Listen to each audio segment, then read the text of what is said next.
call you to order. Use the school teacherly clap.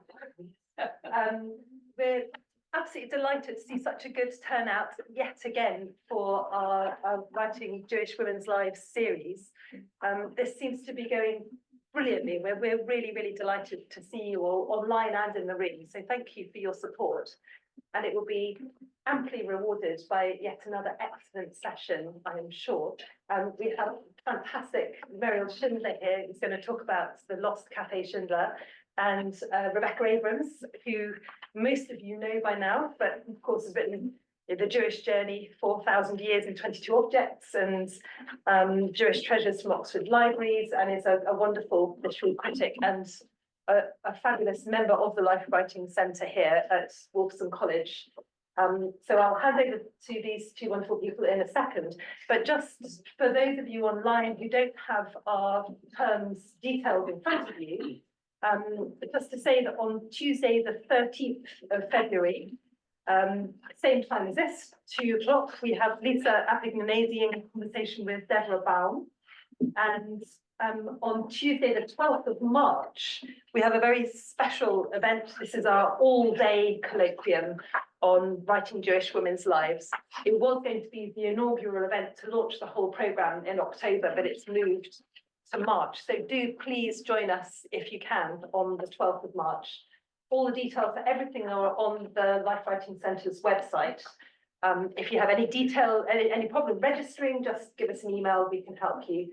But it would be wonderful to see you all. We have a wealth of exciting speakers for you. Talking of which, here are two of them.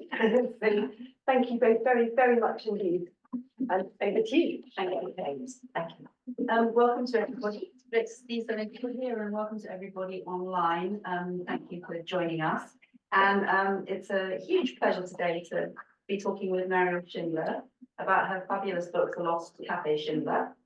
Meriel is in her day job is a senior employment lawyer and partner with Withers LLP, and is a newcomer to writing books in the sense that the Lost Cafe Schindler is your first book, isn't it? Yes, indeed. And I think I want to just say a tiny bit about it, which is just for those of you who haven't read it yet, and obviously urge you to do so. It's really an extraordinary work of memoir, family history, but also the wider story of the Jews of the Austro-Hungarian Empire in the 20th century, and specifically the Jewish population of Western Austria, around the towns of Linz and Innsbruck. As well as that is the story of Meriel's painstaking uncovering of this story and the unraveling of its many tangled threads and piecing together of its many missing links. Philippe Sands, the author of East-West the Outline, described it as an extraordinary and compelling book of reckonings, a journey across a long, complex, and deeply painful arc of history, grippingly told, a wonderful melding of the personal and the political, the family, and the historical. At the heart of this book, as the title makes clear, is this cafe, this extraordinary cafe. And I wondered if we'll start, Meriel, just by reading a little bit and situating us in this cafe. Okay. So I'm going to start, I think this is a chapter entitled, in part 3, entitled Apfelstrudel, which is apple strudel to English people. And it's 127 in the hardback if you've got it in front of you. Innsbruck, 2018. Even today, I have conversations with misty-eyed Innsbruckers who remember tales told by their parents or grandparents of courtship and dancing at the Cafe Schindler. Frequently, I return to a cloth-covered album I have, which is devoted to photographs of the cafe. I've looked at it so often that I feel I can quite easily insert myself into that time and place. First, I wander from the Maria-Theresienstraße into the retail shop on the ground floor, where they sell handmade chocolates and candied fruit in hinged wooden boxes, branded with the S. Schindler name. I go up the broad, polished wooden staircase in the corner, which leads up to the first floor. That's where the cafe is. Perhaps Hugo Schindler himself is there to greet customers, a proud and congenial patron. A tail-coated waiter takes my coat and ushers me to a banquette, at right angles to the window. I have a view of the street beneath me, the Amazola statue, and above all, the mountains, which rise up, dredged in snow, to the right of my field of vision. I order coffee and contemplate the cakes that sit behind a curved glass vitrine. Apfelstrudel, apple strudel, Topfenstrudel, cream cheese strudel, Mohnkuchen, poppy seed cake, Linzertorte, hazelnut and red currant jam cake, Topfentorte, baked cheesecake, and Gugelhupf. This last is a plain or chocolate marbled sponge cake with distinctive ridges and a hole in the middle. And of course, there is Sachertorte, an unauthorized version, far away from the capital in Vienna. Santor, the head pâtissier, knows he can serve it, as long as he does not call it the original. The coffee arrives, served on a metal tray.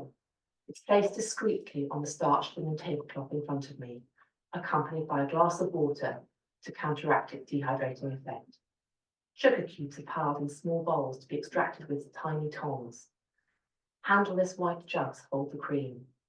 Slices of cake are lifted gently with a triangular cake slice and placed on a plate with care. The stakes are high. If they topple over, according to Austrian folklore, it is certain that an evil mother-in-law awaits.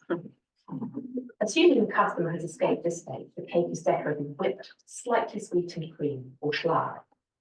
But I've not chosen a high-rise cake, but the cafe's signature dish, Apfelstrudel, with its exquisite thin layers of crisp pastry, holding in their middle slices of apple, nuts, breadcrumbs, and cinnamon. The acidity of the apples is offset by the buttery pastry, lightly dusted with icing sugar. I take in my surroundings. The cafe hums with conversation. The atmosphere is relaxed and understated. As a guest on my own, I'm free to while away several hours over a single cup of coffee, if I wish. Perhaps reading the newspapers, which are stretched each day onto special wooden batons and hung up near the door. No one dreams of trying to hurry me on. If it's the afternoon, the pianist in the corner plays Mozart, Schubert, and Chopin. But by the evening, it's time for a change of atmosphere and pace. Once the quieter, more conservative daytime guests have gone, a band upstairs on the second floor plays modern, more daring music. Jazz has already made its debut in the Tyrol in 1922 at the Hotel Sonne. The Café Schindler is quick to pick up on the latest trends. On the 10th of March 1923, Hugo Schindler announces the opening of his dance cafe, a cafe salon, 5 o'clock tea with music. This is so successful that by January 25, as Innsbrucker Nachrichten announces, music is on the menu every day until 2 a.m. The newspaper also reveals that Mr. Constance from the Schwott Dance School will be leading the dancing, and that from 15th of January onwards, the jazz band Saar Seidel will play. This new music is a hit, and Hugo ensures there is always plenty of jazz to be heard at the cafe. Young couples hold hands over the table and whirl on the dance floors on the second and later the third stories of the building.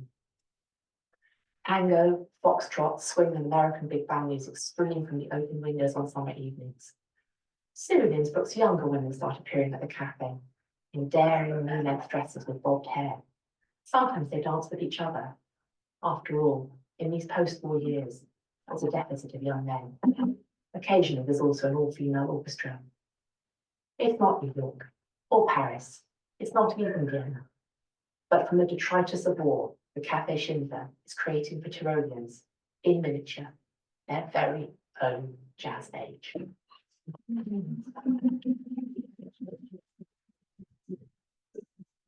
I love that passage that you've just read for several different reasons. First of all, it really evokes the cafe itself. In its sort of heyday, and also to make clear that you're inserting yourself imaginatively back in time. So it's a sort of the voice you're using in that is a sort of lightly fictionalized, which I think is also interesting because it's not the dominant voice of the book. No. And also the cafe isn't the starting point of the book either. And we'll come back to sort of questions about decisions you made about how to write the book in a moment. But I wanted to just start really by giving a sense of the arc of the story, because the starting point is in fact not your grandfather Hugo who opened the cafe, but your father Kurt, And you describe early on in the book that your childhood was built on sand. You say that you lived under siege. And this was really largely to do with this rather extraordinary personality of your father, a difficult personality. Could you say something about that and why that was where you decided to start the story of this book? I suppose, yes, thank you. It is the genuine beginning because my father died and we were left, my mother had predeceased him, and we were left with an extraordinary mess. I think the passing of a second parent is always incredibly difficult anyway. But in this particular case, when people came and said, I'm terribly sorry about your father's death, I was just angry. I remained angry because he hadn't been the father that I imagined I deserved if I'm sort of on the psychiatrist's couch. And I think that was the starting point there was then arriving at his cottage that was shortly to be repossessed by bailiffs. This was in England. Yeah, in England. And what was apparent was that, and I was semi-estranged from him. I'd seen him on and off, but slightly reluctantly for many years. But you know, there were just papers everywhere on every surface, and a double garage full of enormous cartons of paper, all of which were decomposing and sort of spilling out onto a gritty, dirty floor. And so it was just an utter mess. And it fell to me and to my sister and to her husband and my husband, the four of us, to basically go through this stuff. And so the book opens in this little cottage with us trying to go through stuff. And initially we're trying to be sort of sensible about it and read everything and make sure we're chucking away only the things that we should be chucking away. And after a bit we're just sort of scared and randomly throwing things away. And he kept everything, every piece of paper he could possibly keep. Everything from chips of paper with the arrival time of our train at the local station, that was all kept, snippings from papers, old telephone books, and incredibly important documents, some of which make their way into this book. And then there were documents that we found that were incredibly disturbing. There were, for example, reports by private detectives that he'd hired to spy on his two daughters. So I'd, in my youth, in my early 20s, had set off around South America on my own backpacking. My father at the time was convinced I was on a mission to communist Chile. As a result, he hired a private detective to follow me. This was not an easy job because this is pre-internet era, so I was basically not in touch with anyone. And this detective was trying to pursue me around South America. He had more success with my younger sister, who was perhaps a little less adventurous in her tastes. And he had hired a private detective to investigate her boyfriends. And there was this incredibly painful report about a visit to the boyfriend's family and staking out the bakery they owned. It was just very odd. We had no idea. And we had no idea. And was that kind of like paranoia, lack of trust? Was that was that normal? Yes, I mean, it didn't particularly surprise me he'd hired private detectives, but it was deeply shocking that a father would do that. So that was one of the revelations from going through the paperwork there. And that's why the book opens there, because essentially we pack up what we can, we discard everything else, and we leave the cottage to its fate, which is to be repossessed by the building society, which duly happens. But a lot of the documents that you found related to the Nazi era, Yes. between wars and during the war. What was that? What sort of material were you finding there? And how did that relate to then the decision to write a whole book about this? So Some people might just shut the crate and gone away. I did to some extent. What I did was I put an awful lot of the documents, and you're right, there were the other very, very disturbing documents. There were lots and lots of letters with swastikas all over them, and difficult files to look at. And these related primarily to my father's post-war attempts at restitution. So he would produce a lot of documents, and there were, one thing you can say about the Nazis, it was pretty well known nowadays, they were excellent record keepers. So they documented their taking of assets. And so those documents were in various archives. My father had done quite a lot of work pulling those documents together for his restitution claims. So I was able to see the sort of the trajectory of what had happened in those cases. And that was interesting, but I mostly, right, I mostly put them in a trunk and didn't want to read them. And then a number of things happened. One of the things that I did like looking at was the photo albums. So we inherited no assets at all from my father, but we did inherit 13 photo albums. And there was something interesting when we talk about one of the photo albums there, that the one I'm actually talking about is an extraordinary album of beautiful photos taken of the cafe. And it's quite obviously my grandfather's photographic CV. They are about to flee from Innsbruck. He has had this photo album prepared for exactly that purpose. And he's written under each of the photos, he's written in English and in German, you know, the ballroom, the second ballroom, the billiard room, etc. And I was fascinated by the fact that he'd done this. And so I then could imagine that he arrived in this country in January 39, and very quickly the people who had arrived, the refugees, were being processed and were being looked at as to whether they were, you know, friendly aliens or hostile aliens, whether they had Nazi roots or not, essentially. And so this was his way of saying, I'm an honest citizen, I'm coming here in good faith, and I'd quite like to open a cafe, which of course never happened, because who would have opened an Austrian cafe in the middle of a war in London? That was not going to happen. But he clearly was, it was his way of vouching for his own credibility. And there was an extraordinary letter from Thomas Cook in the photo, pasted into the photo album, saying we've regularly taken British guests to the cafe, and they are excellent cafe owners. And he's desperately trying, obviously, to vouch for his own good faith, basically. So that the photo albums were key to me finding a way into the story. So I didn't look at the documents for a long time. So I'm still not quite clear, and I know because I read the book, but I'm still not quite clear from what you said, why you decided to embark on this really extraordinary story. What was it that you were trying to do when you started out to write this story?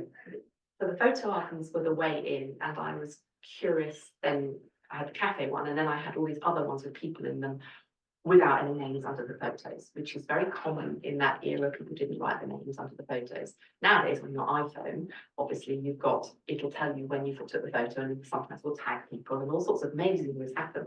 But then, of course, people had to write the names, and my grandfather didn't write the names. And I was curious about who these people were. So I had an idea about the cafe, and I wanted to find out who the people were.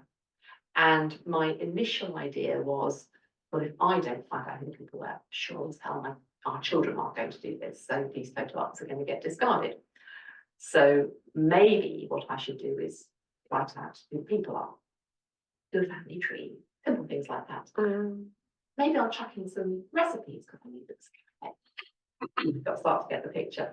And then I started pulling on the different threads of the story. My father had told a lot of anecdotes, and most of which I completely disregarded and thought weren't true. Some of which I thought were true. And I then was like, well, he said this about this person. Could that possibly be true? And I start the research process. And as I start to, if you imagine a great big ball of tangled wool, I start to pull different threads of the stories that are all tangled up. And very slowly, these things start to emerge, and quite often there'd be a knot and I wouldn't be able to get any further, and I'd leave that, and then I'd go with a different strand of the story, and then I would work out something and then go back to that particular knot and untangle it. So it was quite an intricate process in the beginning, trying to work out who was who and what they'd done and what had happened to them. One of the most extraordinary stories that you do kind of unpick and get at the truth of is what happened on Kristallnacht to your grandfather. Yeah. Do you want to say a little bit about that? That's a spoiler, guys. So, we grew up with the story that on the evening of the 9th, 10th of November, 1938, commonly called Kristallnacht, or nowadays often more commonly called the November pogrom, that my grandfather was beaten up by some Nazi thugs in a flat, and what they did was they took a toboggan and they smashed it over his head. And my father told this tale. I never knew my grandfather, he died before I was born. My father told this tale as the observer of what had happened. He was there, he saw his grandfather being beaten up. And that's the story he told us as we grew up. That is also the story, and I was not imagining it, it is also the story he told to third parties, for example, a psychiatrist or two that he visited in his lifetime. And he actually used the story, didn't he, repeatedly for his To various exonerate cases, himself. When he got into trouble, it was like, well, yeah, I saw my father being beaten up on Kristallnacht, so obviously I'm damaged in that way. So it was a very clear account, and one I believed. Now, the problem with that account was that I then asked the archives in Innsbruck I worked out that they had witness statements from the post-war prosecution of these Nazi thugs. And that had happened pretty quickly after the war. Sort of these relatively minor people were prosecuted, others got away, obviously, but the relatively minor people were prosecuted, and they gave witness statements. So I applied for the witness statements to be sent to me, and I got sent a box of them. And the fascinating thing about those witness statements is I'm expecting, of course, them to recount that there was a 13-year-old boy present in the flat, but of course they didn't touch him because they wouldn't touch women or children. They don't beat my grandfather up. And there's no mention of my father. I think this is very strange. They turn the flat upside down, they rampage through it, they smash all the crockery. No mention of him. Very strange.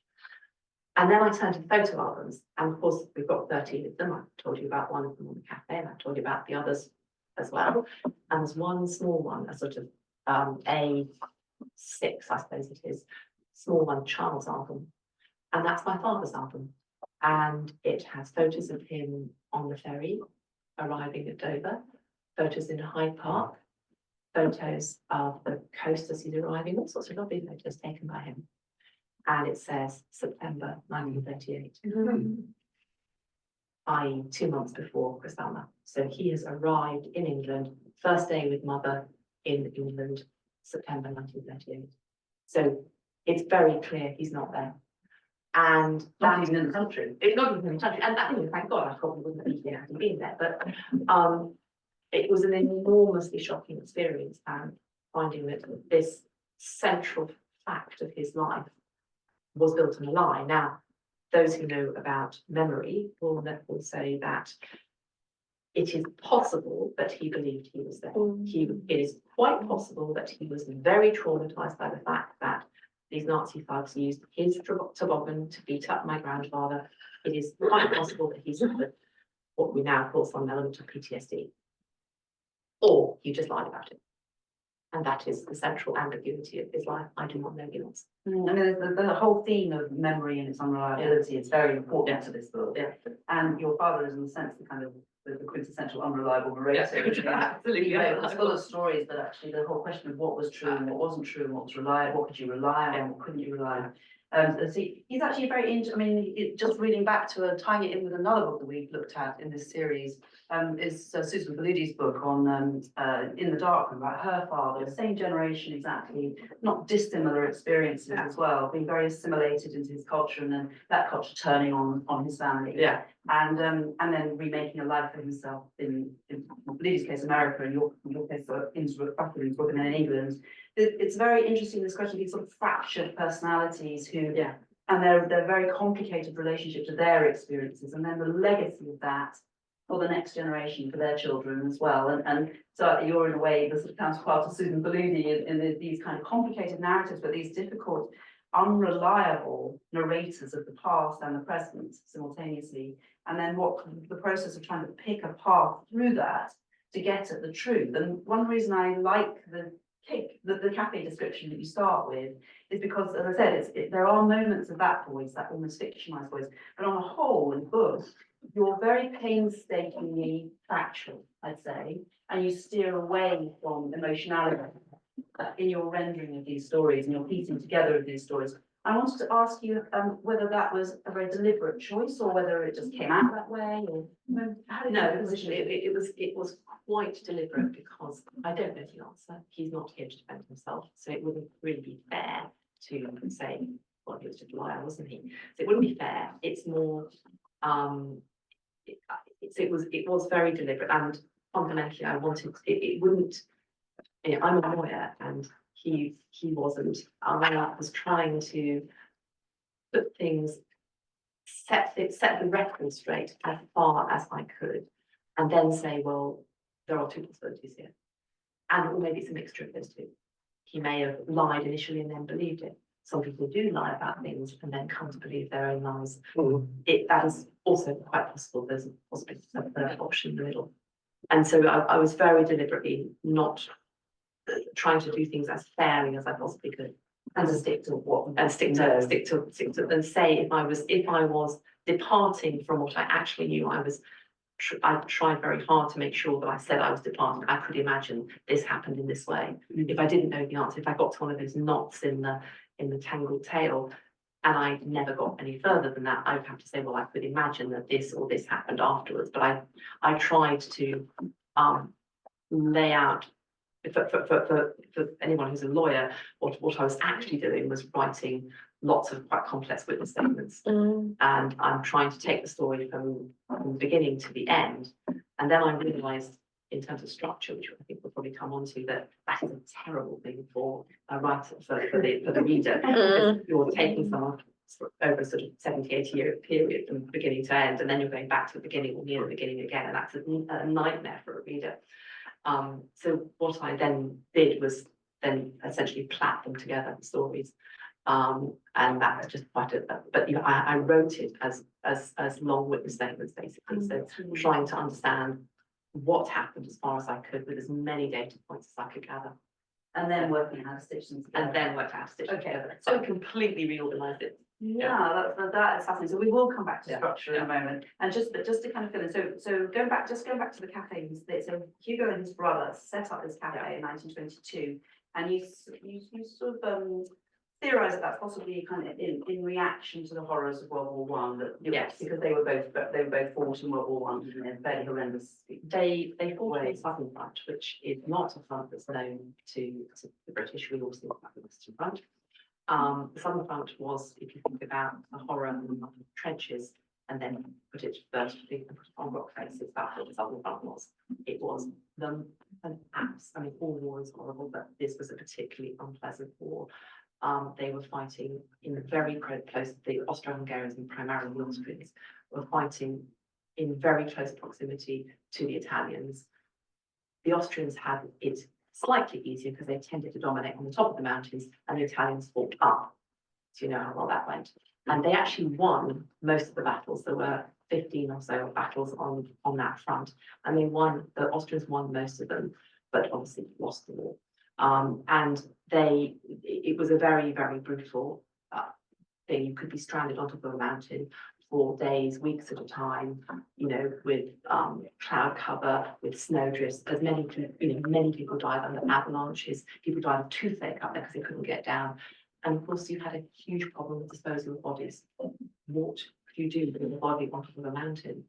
You'd have to bury it under a rock, roll it down the mountain. I mean, they just had to abandon bodies up there. It was a really unpleasant place to be fighting, a very difficult circumstances. They returned from that. And Austria, for those who know about that, the Austro-Hungarian Empire gets dismembered after the First World War. You've got the Treaty of Versailles dealing with Germany, and you've got the Treaty of Saint-Germain-en-Laye dealing with Austria. Gets dismembered. They lose what is now the South Tyrol, northern Italy, basically. They lose it to the Italians because the Italians are coming on the side of the Brits, and this is their war spoils.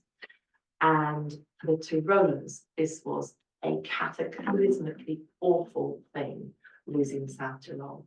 They were, they were bonded with the South Tyrol. They were Austrian on the outside, and yet they suddenly became Italian. And so he set up this cafe, in a sense, as a reaction to everything that had gone on, the horrors of the war, the dreadful economic circumstances in Austria, that people were starving in Austria after the First World War. Children were starving, there was a shortage of milk, bread, all of those things. And I think the cafe was almost a reaction to that. And yes, he was a good businessman. They had a wholesale business selling schnapps and marmalade and jam and fruit juice. And this, in a sense, was a spin-off from their wholesale business, but a very prestigious spin-off in the middle of town of a small town. And if it was going to succeed or if it was going to fail, that was going to be extraordinarily public. And it really became, I mean, it very quickly became very successful. It was a sort of social hub of the town, wasn't it? And one of the other themes in which I think is so important is about sort of identity and belonging. Yeah. And of course, running the big social cog in the centre of a small provincial town, Yeah. put them into they were very visible as a family. They were very visible. And so then, as we move through the 20s into the 30s, and anti-Semitism comes up to pick up, and you have kind of Austrian fascism, and obviously the German fascism as well. I mean, that position, their status and their position in the community of Innsbruck. How do you understand what that was like for them? I don't think they saw themselves as Jewish at all. I mean, it was, there wasn't the synagogue in Innsbruck. This was very unlike Vienna. So Vienna had a very large population of Jews, some extraordinarily rich, running society, running the press, and a large population of incredibly impoverished Jews who come from the East, from Galicia and Moravia, and things like that. Western Austria was completely different. There was a tiny, tiny number of Jews, and they were largely, they were largely very well assimilated. They were largely business people, and they certainly didn't go to synagogue on a Friday night or Saturday. There was a prayer room, but certainly in my family, I know from other records that they didn't eat kosher, and they ran a cafe which was open on Friday and Saturday. So they weren't remotely observant. And I think from my grandfather's point of view, he was first and foremost a Tiroler. Then he was an Austrian, and very much someone who I think was very proud of his identity. And last, he was a Jew. So I think it was the Tiroler that was foremost in his identity. So feeling the community of Innsbruck just turning against the Jewish population, which included him, whether he likes it or not, must have been really deeply distressing. Yes, I think so. I think it happened very fast. One of the things about the rise of anti-Semitism in Austria is, in Germany, this is slow. You've got sort of 33 onwards, and it takes time. It takes time to get people to be as virulently anti-Semitic as they become in Germany. In Austria, it's 5 days. In 5 days, they have Jews scrubbing pavements. And it's phenomenally fast. And I don't know what that is about, but it is different what's happened in Germany. You write about that in your book, and about how it was, how do we explain that specifically Austrian, not just Austrian anti-Semitism, but Tyrol, Austrian anti-Semitism, because it is very puzzling. I mean, Innsbruck had it's relatively tiny Jewish population. 500 people. There wasn't a long history of kind of anti-Semitism in kind of Amos, who writes about Germany. Yeah. So where do you think it came from? What was it about? Sadly, I think in the Catholic Church, there were strains of this sort of bloodline stuff that was quite prominent. There's a 17th century blood libel case which happens just outside Innsbruck, and that does not get the bishop of Innsbruck does not come out and say it is utter nonsense until 1985. So it is very, very late. So you've got a little bit of that going on, which is not uncommon, as one year again as well. Certainly in Hungary as the time as well. The other thing is you've got quite a conservative, rural, agrarian economy. This is not easy landscape to farm. It's not like the fields around Oxford where you've got flat fields and water. This is a mountainous landscape full of full of valleys, small, often very narrow valleys that people are often cut off. So I think there's an aspect of it's very hard to generalize about these things, but people went to church, and that was a very fundamental part of their lives, and Catholicism was very much the only religion. So anything different from that is going to be an outsider. Was there also an issue with the fact that, as we've said, the Schindlers with their cafe and their distillery and their jam making, and they were a wealthy family. Yeah. Where there was a lot of poverty, particularly in the early 20s when we first started setting up the cafe, but also Yeah. as we moved into the early 30s with the instability caused by the crash. So there's a lot of turmoil going on economically, and yet they seem to be protected from that. Yes, I think that there is an aspect of that. It's an aspect of the sort of envy politics, if you like. And don't forget what's happened in the newspapers. So there's a rather bizarre thing that's happened here, which is who's responsible for us losing the war? It's clearly the Bolsheviks and the Jews. And the Jews are both Bolsheviks and capitalists. They have both profited from the war, and they're also Bolsheviks. I mean, it's the most extraordinarily confused ideology, but these are the sorts of things that were being said, and so there was a little bit of scapegoating going on. So much so that even, I'm going to talk about in here, there's a document where some Jewish mothers come up and say, have you any idea how many sons we lost? And I'm thinking, it's not a competition, but that there's a real sense of them needing to explain themselves, that they are just as loyal, or were just as loyal to Kaiser as anyone else. And I think it's interesting they needed to explain themselves. Did you know if these were people, actual individuals, and it wasn't just kind of the general anti-Semitism, it was individuals, their neighbours and their colleagues and their people who came to eat and drink and dance at the cafe, who were sort of turning against them really. So Yeah. Did they feel personally betrayed? I never knew my grandfather. I don't know. I didn't get on terribly with my grandmother either, who was very obsessed with my father. Did they feel personally betrayed? I don't know difficult to answer that actually. I mean, I imagine if your business is taken away from you, you feel cross and personally betrayed. Whether they felt it related to their Judaism, I don't know. I don't think they made that connection as such, to be honest. Interesting. I thought they were so similar to them. I mean, they were just, yeah, Exactly. I just don't think they connected it in that way. But then after the Nazis had taken over Yeah. Austria, as you said, the towns just fell very rapidly in line with that, and enthusiastically in line with fascism, with Nazi fascism, and the cafe was taken away, Yes. and also your grandparents' house was taken Yes. away. Yes. So they kind of very quickly actually lost everything. And my grandfather was imprisoned by the Nazis, and one of the lovely, rather sweet tales my father used to tell was that he used to visit my grandfather in jail and bring him a special tea. He had some kidney issue from the First World War, and he'd bring him tea. And my grandfather, in one of those classic moments of protect your child, would be joking about what a wonderful time he was having in jail, and that the warder was in fact his Batman from the First World War, when he was an officer, and he was terribly well looked after. And they got up to all sorts of high-jinks, and they had competitions to kill bedbugs, and he always won. And this was the sort of tale that he would tell his 13-year-old son who was visiting him in jail. There's an interesting sort of continuity in that sort of let's pretend everything's fine, even though I've been imprisoned by these people who are lying about me. Yeah.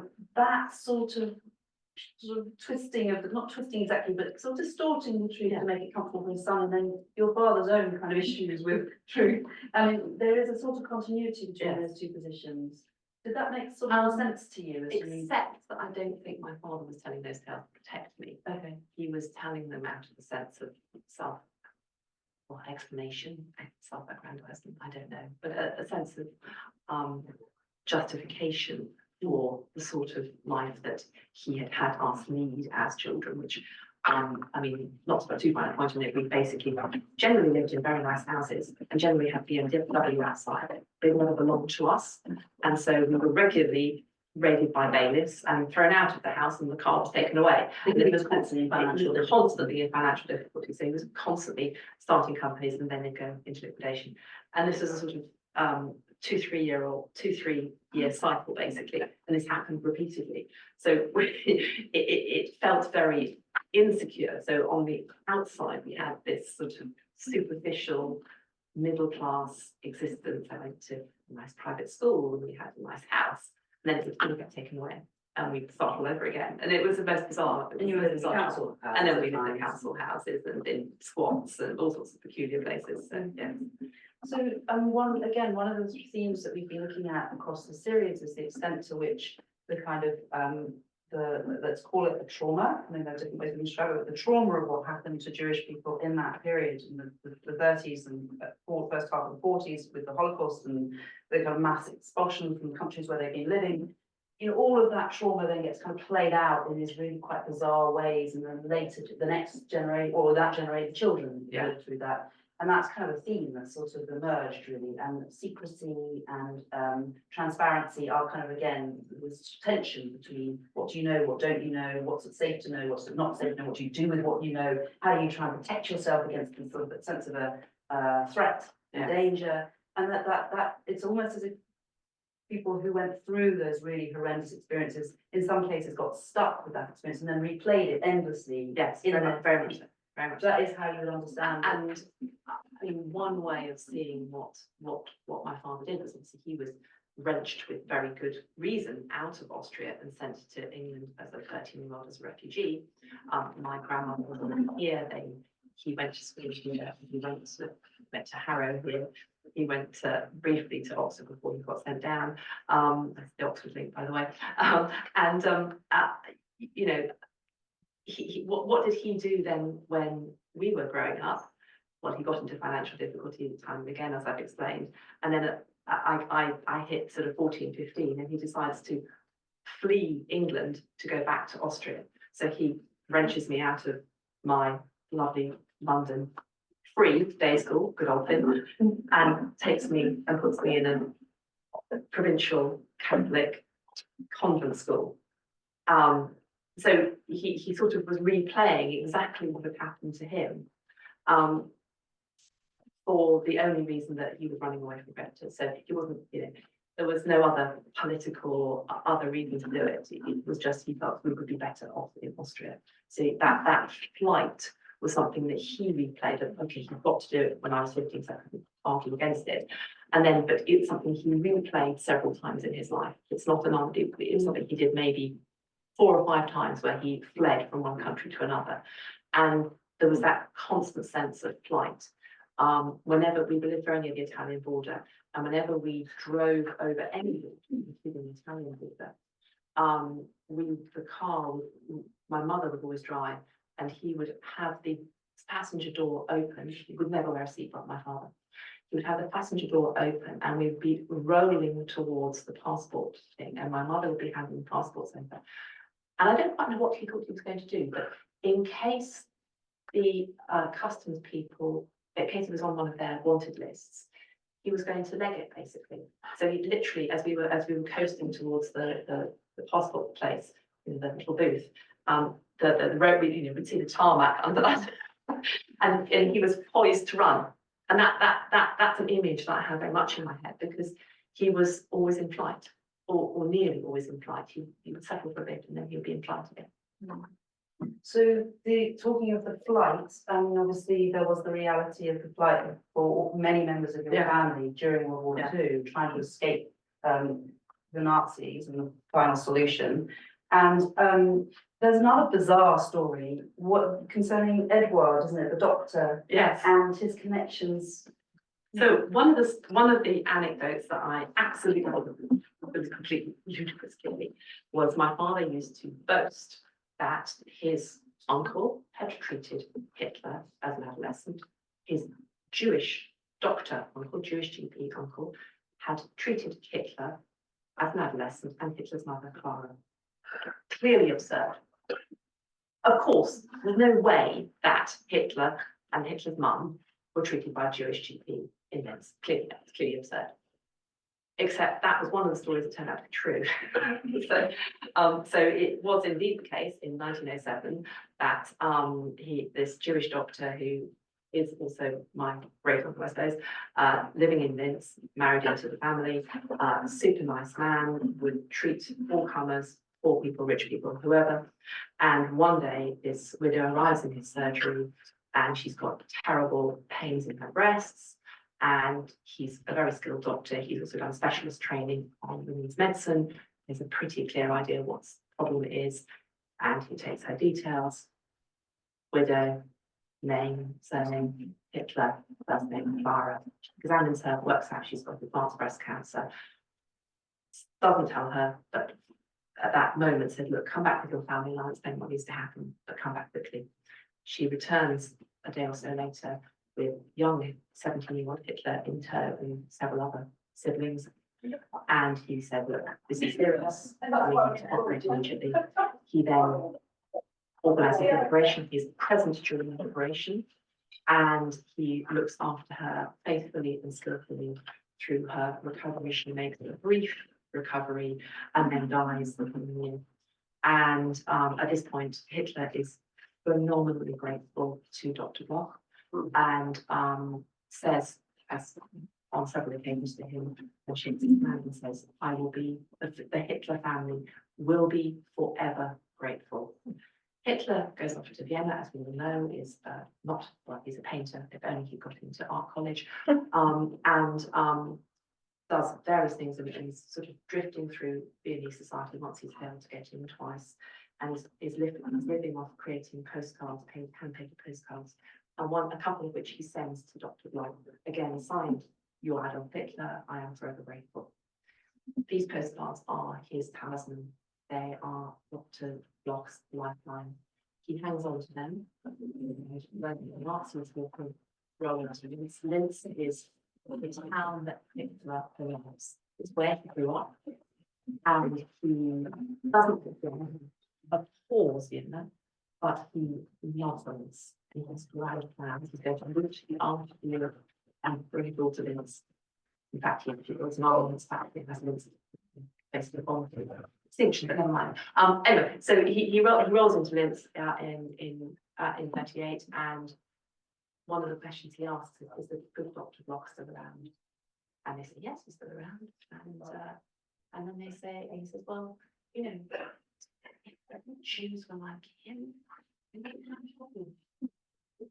And this is the down between this story. And he does actually, And he protects Bloch, and he does help. Bloch is totally protected, yes. And it seems like he doesn't have to put a J on his passport and no. can shop in any shops he Yeah. wants. I mean, he really is. He's completely protected. Bloch then does flee because his practice slows down. There's a very sad picture in here, which is actually taken by one of the Nazi photographers of him sitting in his entirely empty surgery. Basically, the Jews have either fled or been deported. He's left with 8 sort of patients in their 80s, and he closes his practice. And then he flees in 19. He flees incredibly late. He flees in 42. He knew no one else would have got out. And he's got this extraordinary collection of stuff. He's got a sort of menorah, and he's got a letter from the Nazis. And it's a very odd collection of things that he managed to.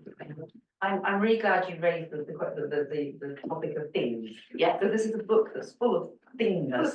I think James Wood calls it thisness. And this book there's so much there is such a strong sense of the material, the culture, the physical world which people were living. So there's obviously the cafe itself, but there's also there are a lot of photographs and beautiful pictures in the book, illustrations. So it's a book which is quite now of course it's going to click through, but there's lots of photographs. There's photographs of photographs, there's photographs of menus, there's photographs of adverts and posters. And in the writing of the book, there's lots of descriptions of everything from cake to teacups to the Torah scrolls. To, it's a book that's full of the physical. Yeah. And I love that. I love the way that you kind of evoked the texture of people's lives, but also, of course, material culture in life writing is very potent. What's the word? I'm trying to avoid using the device, but I'm just going to use the word device. It's very potent with things, material things, because their meanings change, don't they? And I wondered if you could say a little bit about that, maybe also about the teacups, which really changed their meanings at different times.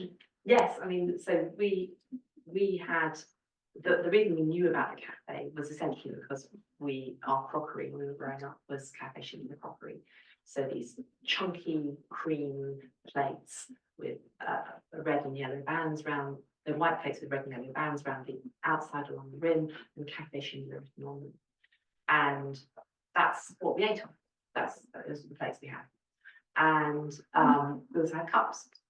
And I was a pretty observant child, but one of the things and I don't really know, I can't explain why I didn't spot this, but some of the cups had Cafe Schindler on them, and some of them had Cafe Hebel on them.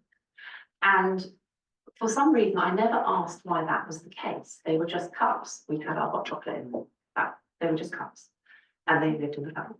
And it was only when I inherited the cups and the photo albums that I started looking at the cups, thinking, why has it got a Hebel on it? And I then did the research and worked out that Hebel was the Nazi who took over the cafe.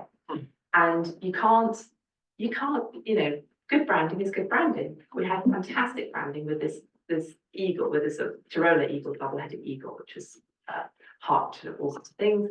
And he just literally switched out Schindler for Hebel. That's all he did in the branding. So he launched this basically Nazi officers drinking club using exactly our branding. And the most bizarre thing, so I thought, well, when I look at the cups, we were drinking out of cups that had been drunk out of by Nazis. But this wasn't a problem. We were just using cups. So the materiality of it was actually incredibly important, as I realised it was a route into realising and researching who this chap was, who was himself a very odd character. And you also went to a lot of places, didn't you? So I love this. There's even your research even took you to a pole dancing class in Innsbruck. Can you explain what you were doing in a pole dancing Well, class? a chapter I wrote almost. What happened was where the beating up of my grandfather happened was in the flat above their original headquarters, because he had moved out to a villa. The villa was taken over by the Gauleiter, the leading Nazi in the area, because it was in one of the nicest houses. So he settled that, and my grandfather then retreated to this flat that he originally lived in. And roll on to this century, this decade, that flat has now been divided into a lawyer's office and a pole dancing club, or a pole dancing studio where you can learn to pole dance. Now, I could, of course, have gone up the stairs, which was the stairs the Nazis went up before they beat up my grandfather, which is what I did. And I could have knocked on the lawyer's door. I'm a lawyer, and this used to be knocking. That would have been a great explanation. I'm sure they would have shown me around. I'm sure they would have given me a cup of coffee. But somehow I found myself in the pole dance studio. And somehow I found myself signing myself up for a pole dance beginner lesson. And if anyone who's ever tried pole dancing, it is phenomenally difficult. And so I thought I would just be at the back of the class, and I just had someone hopefully would ignore me. Except I wasn't. There were only 2 people in the class, and there was lots of focus on this appallingly untalented pole dancer who was telling them about her grandfather at the same time. It was a very, very odd experience. And I've since been back to them, and they're very glad of the publicity, obviously, because I think it's hilarious. There was even a little bit of filming on the local TV news, where I was then forced to reenact my appallingly awful pole dancing. And this has been beamed out to 8 million people now. So it's a very embarrassing thing, the pole dancing. And I'm very, very glad. But you were, it seems like in the research in the book, you took every opportunity to go to the places, like going to the mountains of the Tyrol, where Hugo had served during World War One, and every single possible destination where your ancestors had been that you could go to, you did. And I wanted to ask you whether, how important was that for you in building this world and getting a sense of what their lives were like? The sense of place is incredibly important. I think to understand what it was like to fight in the First World War, to walk up those mountains. I don't know where we walked exactly. So I have some idea, but not precisely where we walked. And so to think, okay, well, this is roughly the sort of mountain we would have walked up. Okay, what pack? How heavy was the pack? What was their uniform like? They were wearing tweed. They weren't wearing modern micro type fibers and stuff. They were wearing tweed, and they were carrying 35, 40 kilo packs, and they would have had hobnail boots. And to do that walking up an 8-hour walk up a mountain, you're thinking, gosh, this would have been horrible to do this in snow, in sleet, in whatever weather it was. And I think that sense of walking up and then seeing the the remaining encampments on these mountains was incredibly powerful. And they're pretty well preserved in that area. It's well worth going to if you're interested in the First World War. There's some extraordinary things still to see, and the farmers are still ploughing up the bodies that they chucked over the mountains. They're still ploughing up those remains because there was so many of them. And I mean, we didn't have to look very far. And, you know, we found a shell from a First World War battle, and it's, you know, it's twisted, and you can see the stamp. You can see it's a KKK. It's an Austrian bullet. And you pick these things up, and you think, this would have been in the hand. The last time someone handled this was probably, you know, 1915, when they were fighting on this battle on this mountain. And it gives you a sense of the weather, the temperature, this terrain is just, you can't describe it without doing it, I don't think. And something that how the light works. How the light works, and what it would have been like, you know, that they used gas for the first time. They had gas masks, but you couldn't get it on in time because this stuff would drift over you, and sometimes they let off gas, and of course it would drift back. The weather's so changeable, and it would kill the people who were letting the gas on. So very really incredibly difficult terrain to fight on. And then similarly, I found it very moving to think of you going up the stairs to your grandparents' flat, where those three men sort of went to beat up your grandfather. And you know their names from documents that survived, and to walk up those stairs and think of all the different people related to you, associated with your family's story, had walked up those same stairs, I mean, and into those same rooms. That's also very powerful. How was that for you when you went there? It's very moving. It was very well, because these young women who knew nothing about the Second World War or what had happened there, and it is interesting to try and work out whether a building has memories. You know, what it's witnessed incredible things, the brickwork. Has it got memories? Is there any kind of memory for you? But I can use my imagination to imagine what was there, and to hear what was there, and to you know, at a time when, you know, when it was in operation, a lot of the distillery was happening there, the coffee roasting was happening there. So you would have had these extraordinary smells, the smell of cooking sugar from the jam. This would have been a very interesting place to be. So, you know, it allows you, being in the place allows you to unleash your imagination.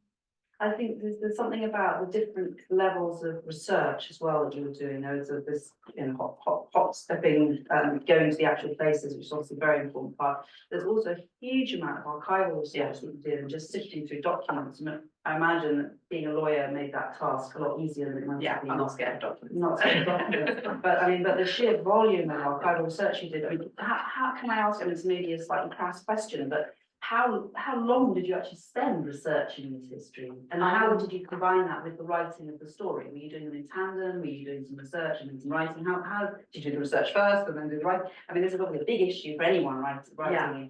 So going back to what I said, I basically wrote the individual stories from start to finish as best I could, and quite often I hit a roadblock and think, okay, I've got I don't know what happened next.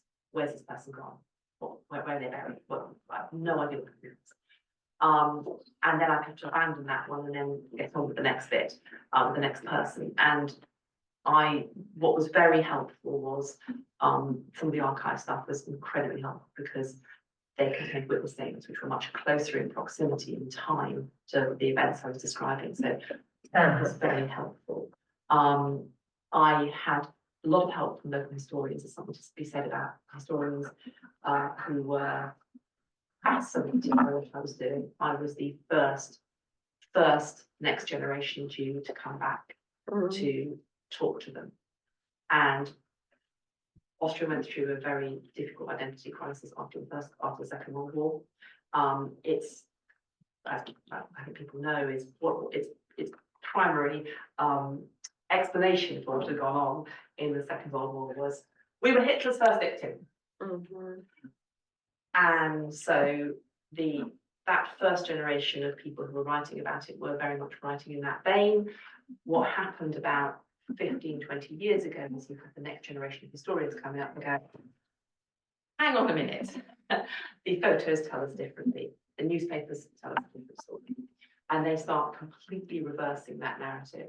And there is a much more truthful narrative now. So those historians were incredibly helpful, and they were adorable in many ways. They offered to read the book.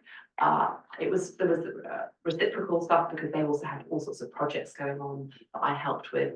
And so that was really nice. I felt, because I'm not a historian, but I felt that I was able to stand on their shoulders a bit, and that was really, really helpful.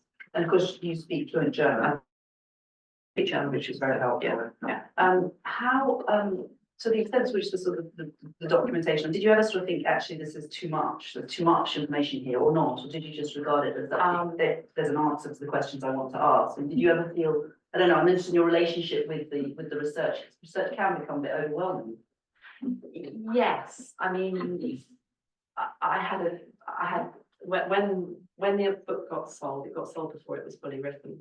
I had lunch with my editor, and that sort of classic nervous first author, very, very experienced editor. You can just imagine it.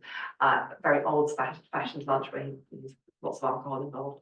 And the only thing I can remember from lunch, he said, "Do not write a page more than 400. I'm looking, I've got no idea how many that page. I mean, I've got no idea how many words that is. He said 120,000. I said, okay. And I literally got to send. I had no idea. I had no idea what it would look like on the page. I had no experience whatsoever doing anything as long as that. And all I knew was I wasn't allowed to go over 400. So if you actually look,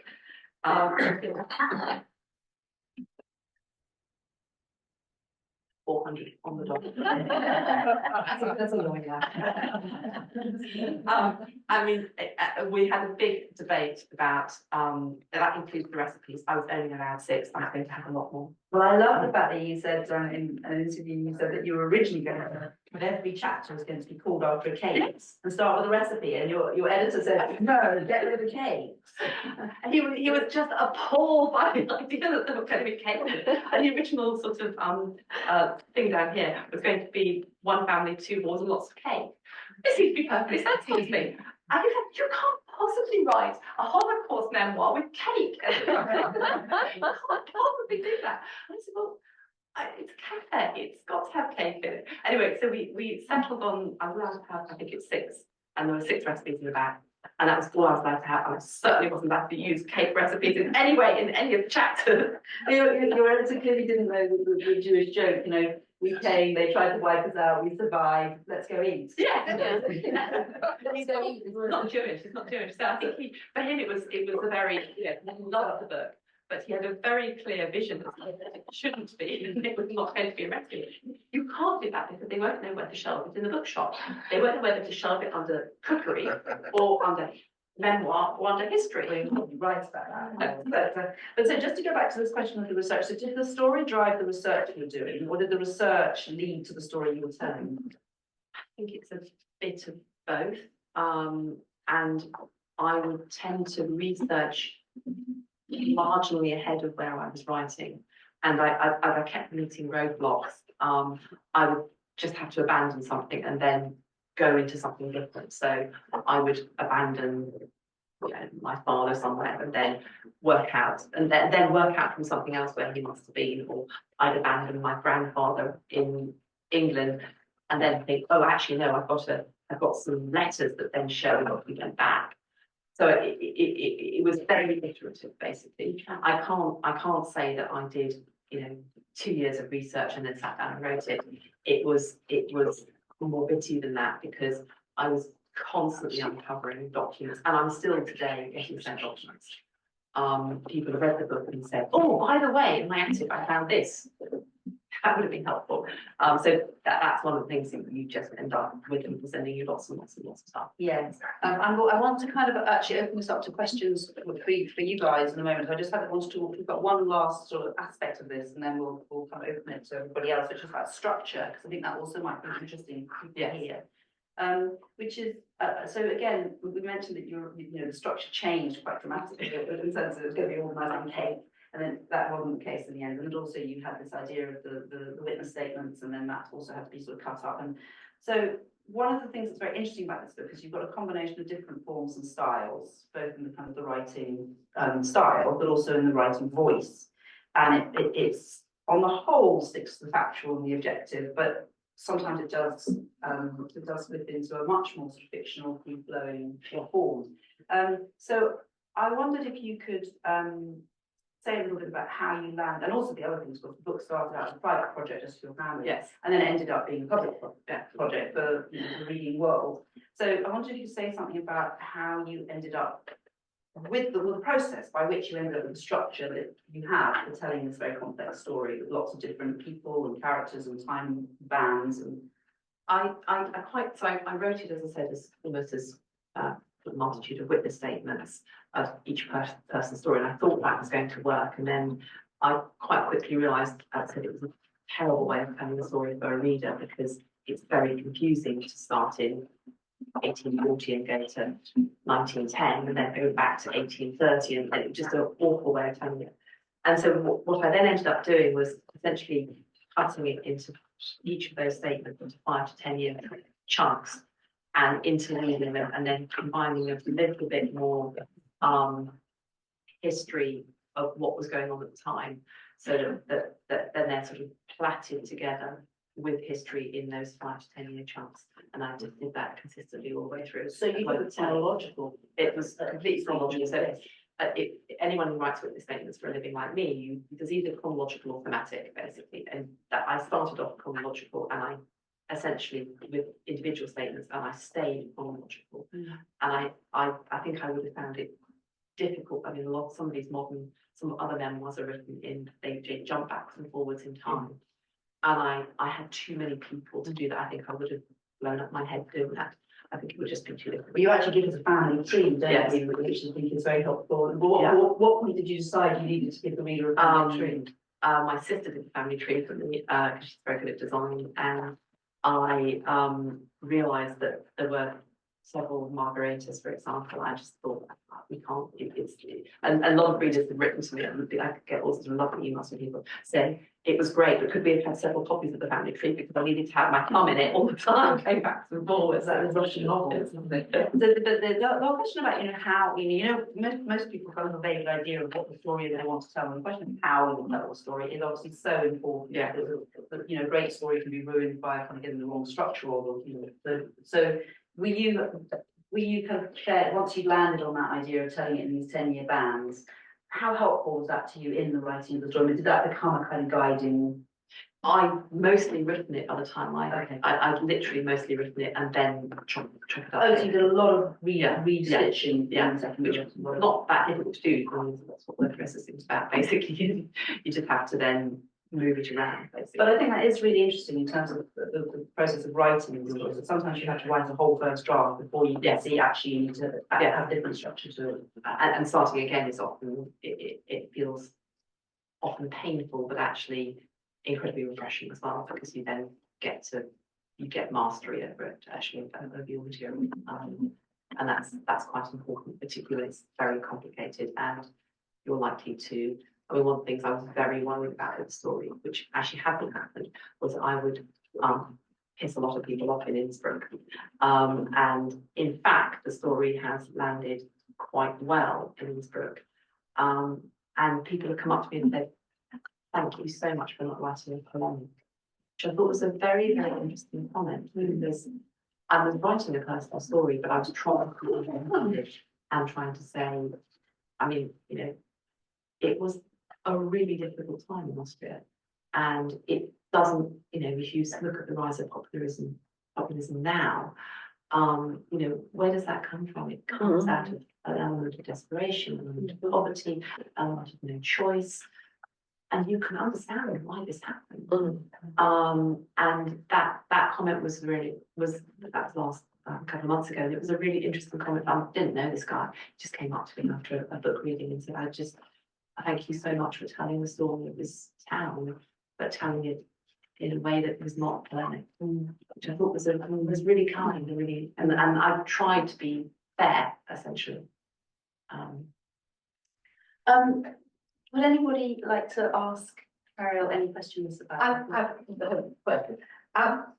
Did your father's central character, but did he ever talk to your mother about his story? And then did she ever talk to you, her children, about how she saw her husband, really? Not really. I mean, she was quite united. She was really joined at the hip with him about the story. She knew that the Nazis were bad and the Germans were horrible, and the Japanese were pretty horrible as well. That was she was very black and white about this. Austrians, yeah, well, but they were all Nazis basically. I mean, she was quite black and white about these things. So she had inherited the stories from him. She met him in sort of early 60s, so quite a long time after the war. And they got married in 64. So it 63. So I think she just imbibed his stories, and without much sort of critical sort of, well, were you really there? Or where's the evidence for that? She wouldn't have questioned that at all. So that role fell to you while he was still alive, or was that more after he died? Well, while he was still alive, I was a very classic angry teenager and angry young woman. And I mostly sat there with my fingers in my ears, either actually or metaphorically, because he would pour out these stories which were patently nonsense, and his viewpoint on people and world events and was just so different to mine that I just would basically just end up saying I just don't see the world as you see it. He had a real persecution mania, and some would say it's justifiably, but this was carried on well into the 20th century and 21st century, and believed everyone was after him, and creditors might have been, but that was to some extent self-induced. Did writing the book close the gap? Yes. So, I mean, yes, in terms of me not being angry, yes. Yeah. It was a very, I'm very at peace with the story. And what I now recognise is, what he gave me was, not stability as a child, but this incredibly rich and interesting story that was just waiting to be told. And that is the most phenomenal thing you can do anyone. He didn't know he was doing that, but that's what he's given me, and that I love. Yes. Well, I think you just answered the question. I was going to say, because you've now written you've done the research and written the book, did it change your view of your father? Yes. And was it for better or for worse?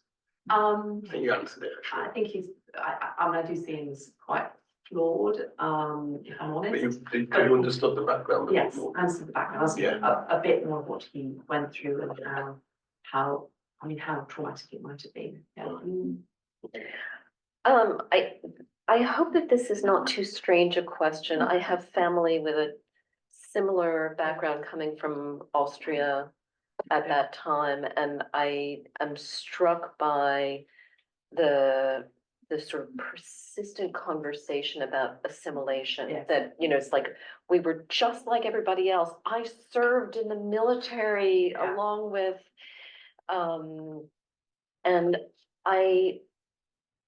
I'm wondering about it as kind of a form of defensiveness. There's this kind of bewilderment that comes from having been, thoroughly enmeshed in that culture, and then to, arrive at a kind of an abrupt moment where you're seen as an outsider, and that narrative gets carried forward into the 21st century with, people continuing to say, but I was, not a Jew in the way you think of Jews. And I wonder how much you talk about that, what you make of it, if you think of it in any way as a kind of complicity with the fact of assimilation, or I don't know. It's such a. I mean, I do talk quite a bit in there, because one of the very interesting documents I came across was one more devout Jew in Innsbruck writes an article about it's basically about assimilation, and is warning against assimilation, and it's very clearly and quite pointedly directed at my family and my other families there. And so yes, it was, they had grown out of Judaism. They didn't see themselves as Jewish. And I think you're right that I think they couldn't understand how they could be counted in that way. And for them, I think it was perhaps all the more shocking. And I think it's shocking enough. Yeah. Whatever, wherever you come from. It's shocking enough. It's shocking enough. Yeah. I think for them it was extraordinarily shocking. Yeah. Have they been in Austria for many generations?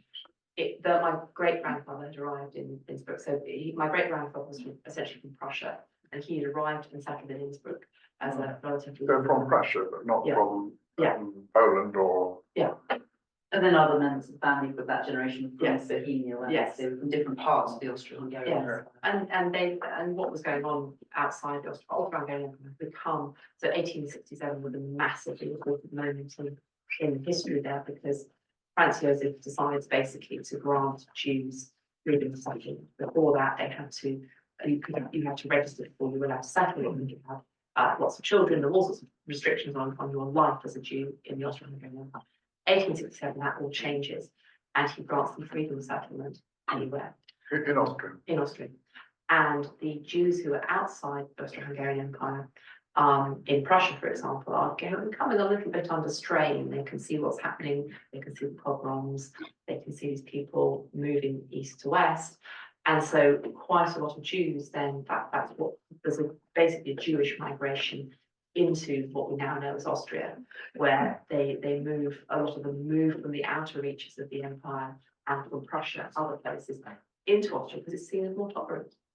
So that's why they move. May I just ask one question about things?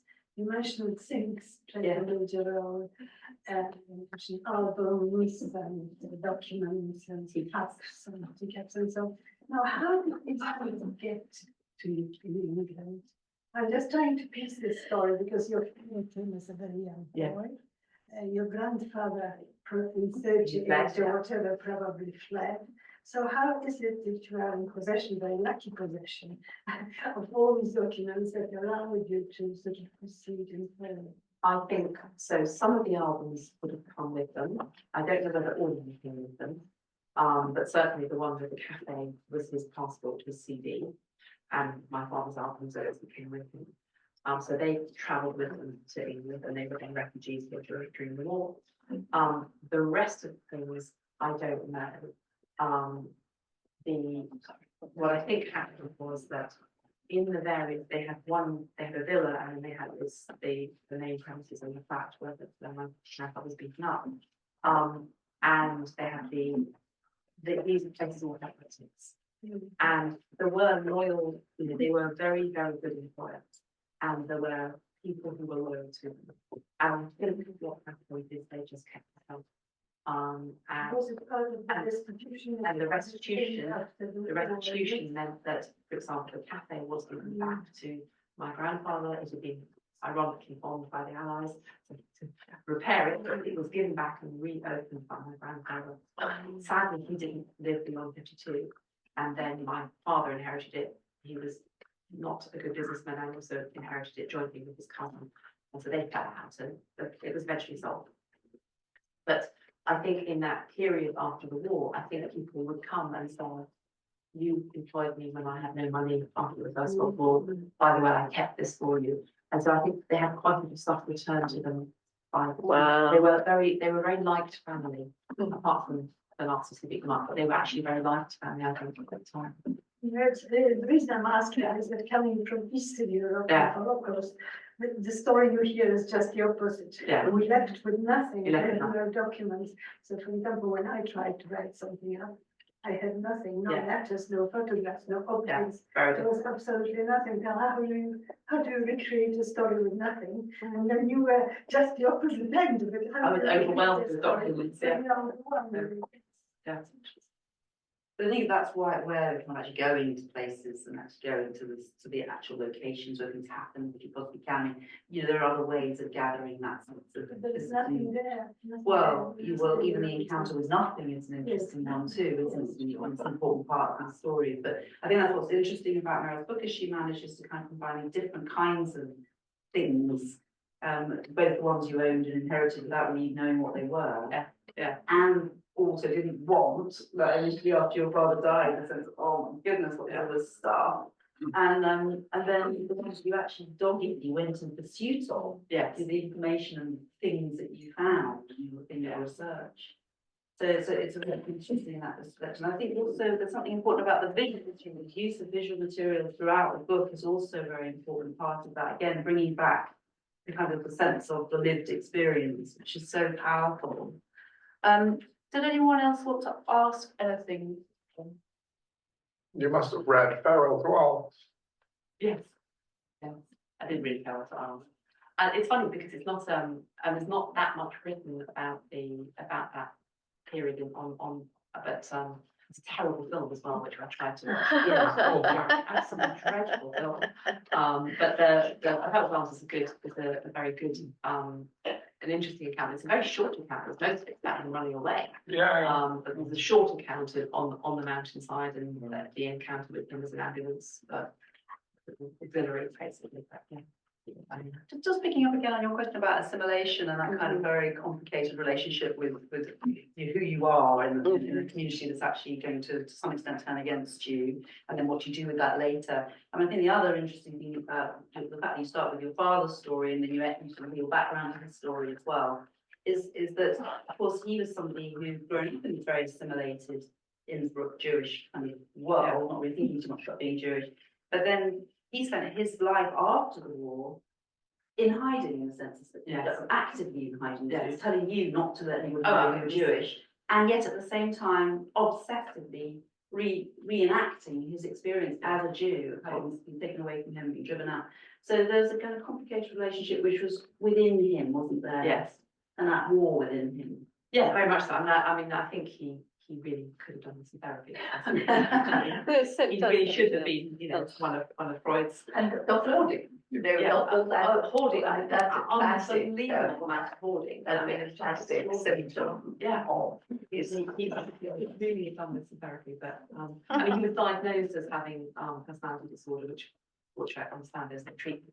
And I was saying before we started that I did one event in Innsbruck, which was actually the book launch of the German edition of this. And, in the audience, various people stood up and said, I was your father's psychiatrist. I was your father's GP. And they all came and sort of mobbed me afterwards. And the psychiatrist said, I did a brain scan on your father. He was missing various bits of his brain. But I mean, it was a very odd, the whole thing was an extremely odd experience. But I think that what's very moving about the book as a whole is that it does move in this very kind of low-key language, actually, which I also think is part of what makes it so powerful. It becomes a very moving sort of dialogue between kind of loss and an attempt to reclaim what's been lost, but also lose parts. We carry on having lost some parts of it. I mean, it's a very complicated, intricate relationship with what's been lost and what needs to be recovered and what can't be recovered. And I think that kind of strand that runs all the way through the book is also what binds all the different parts and the different voices and the different forms together in a very powerful way. I was very interested to see that you said in an interview, you said that writing is a curative and redemptive process. Yes, very much so. Can you say a little bit about that? Yes, I think I did, and as I said, I started off really quite angry. I think writing the whole thing down and understanding how complicated it all was, and that there was plenty of nuance and ambiguity in it, and that I didn't necessarily have all the answers, and I was not necessarily one to judge either, was very, very important. And it was, I mean, I'd said for a long time I'd either end up having therapy or writing a book. I didn't actually expect to write a published book. I expected to write in some way, shape, or form. And it was it did make me, it made me feel better about the whole, what was a very confusing childhood. And you know, I'm not sure I made the right decisions, but as a young person dealing with my father, I very much kept him at arm's length because I was fearful of the havoc he could wreak. And I, you know, he was always asking for money, he was asking for assistance, and I was very, you know, right up to when he died of Alzheimer's at the age of 91. When really he couldn't probably hurt me any longer. I was still keeping it on arm's length because I never knew he was, you know, he would get into a taxi in Hampshire and arrive at my office in London and then expect me to pay the taxi fare. You know, this is, you know, without any notice either. So it was not an easy relationship. And yeah. Can I just ask this the question about assimilation? I mean, it's Yeah. what is really the psychology of assimilation? Is it something that you willingly do, or that happens to you without your being aware of it, being subsumed into a dominant? And the idea that you're losing stuff, are you aware of this, which you might account for your father's hoarding? What is it, something beneficial or is it something menacing? In that era, I think it was beneficial to fit in. Defensive. So it was largely defensive and pragmatic. Yeah. And but then the psychology of seeing this happening, yeah, and you saying losing bits of yourself, yeah, to become part of the dominant culture and then being expelled by that culture at the last minute is very shocking. Yes. But I think that the slow process of losing your identity must be horrific in a way. Or you're gaining a different identity. I think you know, refugees often do set about losing an original identity and gaining a new identity. It's not an uncommon thing for the refugee experience. You know, what do you do when you go to, I mean, even if you move in the UK, if you move from Leeds to London, you, as a teenager, you set about losing your accent as fast as you can so you can fit in. And I think it's about fitting in, it's about wanting to please. People are inherently, people are crowd pleasers, they're people pleasers. They want, and particularly if you're a teenager, you're a child, you want to fit in. You don't want to be the person who's got the odd accent or eats funny food at home. So it's a sort of bittersweet thing, isn't it, really, very much? There's also guilt, because if you're assimilating into the mainstream culture, you're also betraying your culture of origin. Absolutely. So one might account for why you hoard stuff. You're hating losing something, or hide it away. He was phenomenally anti-Semitic, my father. I mean, he was Jewish anti-Semitic. Which was quite common, I think, not for that generation. Yeah. I mean, he was virulently anti-Zionist. Really? Yeah. I mean, sorry, can you explain that? Because I don't understand it. Because you use two words which I don't identify as being the same. When you say he was anti-Semitic, he didn't hate his fellow Jews in Innsbruck, did he? He didn't set out to be friendly with them or like them particularly. Lose customers that way. No, I mean, Hugo wasn't anti-Semitic. My father. Sorry, forget it. I mean, it's a very